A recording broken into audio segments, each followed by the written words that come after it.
Grieve the loss of what you thought life was going to be like, and grieve all the broken pieces. That's okay. Because when you can grieve through that, God can build something new and beautiful and powerful and give you a solid foundation on which to stand from there. I married my high school sweetheart, Chris, right out of college. The minute practically we got back from our honeymoon, we started full-time at our church being youth pastors. And life was going along as planned.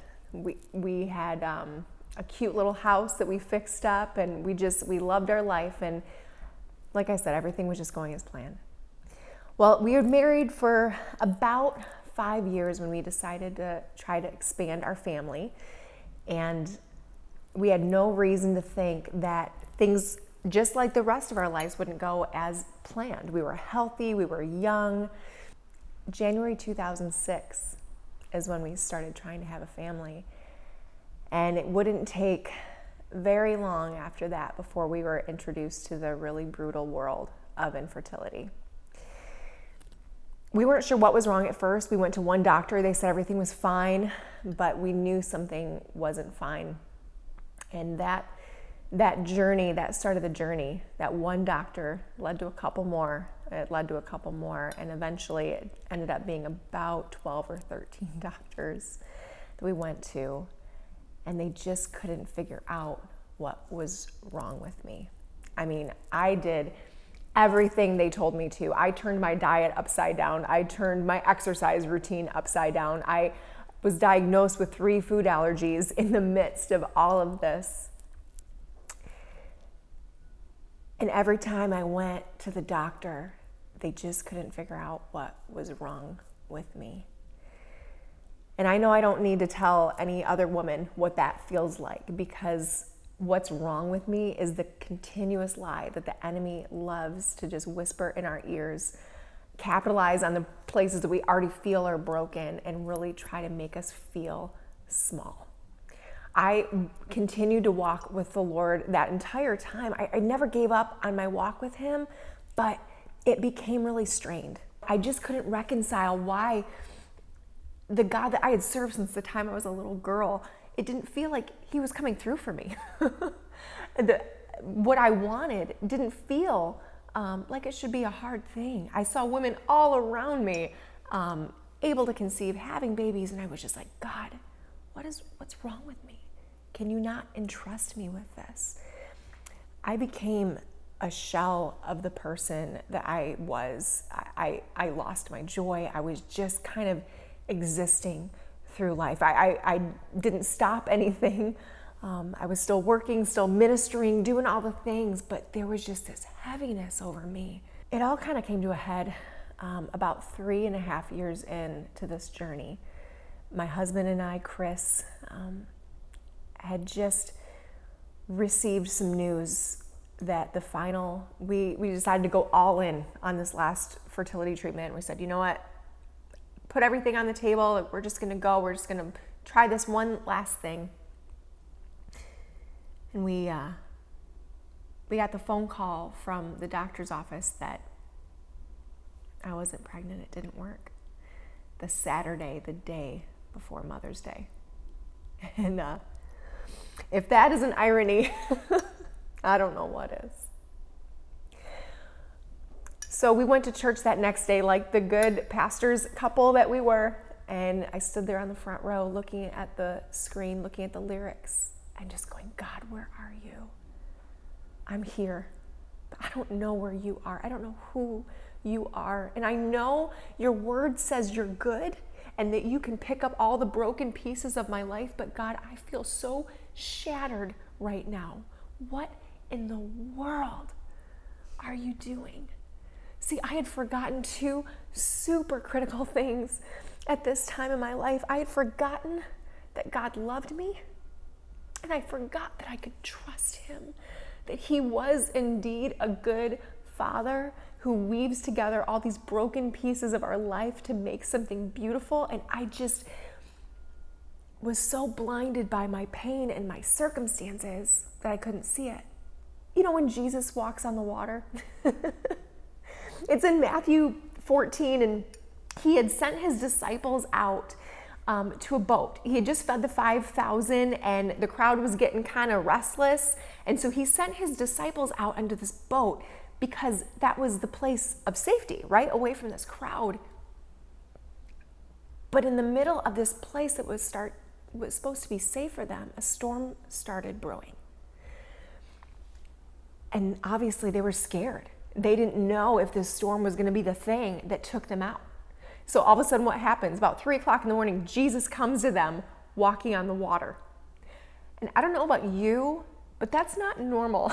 It's not normal to see anyone, the Son of God, walking on the water towards you. The disciples were freaking out. They're like, oh my gosh, it's a ghost. They didn't recognize Jesus, the one that they had been walking with for years, because their pain and their circumstances and their fear blinded them to the fact that he was right there coming for them in the midst of the storm. And I love what Jesus does. He just starts walking on the water, doing something miraculous. And in that moment, instead of just quiet everything down, he invites Peter out on the water with him in the midst of the storm. He invites him out of the boat, out of the place that he thought was safe, right into the middle of the storm. And I love Peter. I get Peter, because Peter's like, okay, he jumps out of the boat. He's a strong starter, right? And he's excited. He's going to go for Jesus. And then all of a sudden, he takes his eyes off of the Lord for a second. And he starts looking at the wind and the waves and the fear and the circumstance that's designed to take him out. And he starts to sink. And I love what happens in that moment, because Peter, just desperate, he just says, Lord, save me. And it is just one of the shortest prayers in the Bible. He's so desperate for God to meet him in that moment. And Jesus reaches out his hand. He doesn't hesitate, the word says. He doesn't hesitate to meet Peter there in his brokenness. And he doesn't shame him for being broken or being scared. He just says, what's gotten inside of you? What's gotten inside of you? And that phrase was what really started resonating in my mind right after we had gotten that phone call that month. What's gotten inside of me? What happened to me? Where is God? About a month after Chris and I had gotten that phone call that the final fertility treatment didn't work, we had an opportunity to go to a conference in Chicago where Hillsong was leading worship. And checking out of our reality for a little bit seemed like a fantastic idea, so we were excited to go, but we were so broken still. And I'll never forget the night that we were at this conference in worship, and Hillsong started playing a song I hadn't heard before, and the lyrics said, all our earthly crowns and our desires we lay at your feet. The lyrics say, with everything will shine forth your glory. And I sense the Holy Spirit just, not audibly, just speak to my heart in that moment. Daughter, do you really mean with everything? If the plan that I have for your life to gather these broken pieces into something beautiful is different than the agenda that you have on your heart, can I still have your everything? And I don't know about you, but that's a big ask from God. To lay down our plans, what we thought our life was going to look like, and surrender them, that was a big ask. But when you are at the end of your rope, I said, God, of course, I don't have anything but you right now. You're going to have to teach me how to do this. You're going to have to teach me to trust you again. But you can have everything. And in that moment, ladies, I promise you, it was like something in my spirit just broke. And I looked over at my husband, and he had been lost in worship. It's really loud in this church. And he's staring at me wide-eyed. And he said, Peg, something just broke. And I said, I know. And he goes, no, I think that season that we are in is done. And I said, I know. And that is literally all of the, formative words I had at that moment, because when it broke, I broke.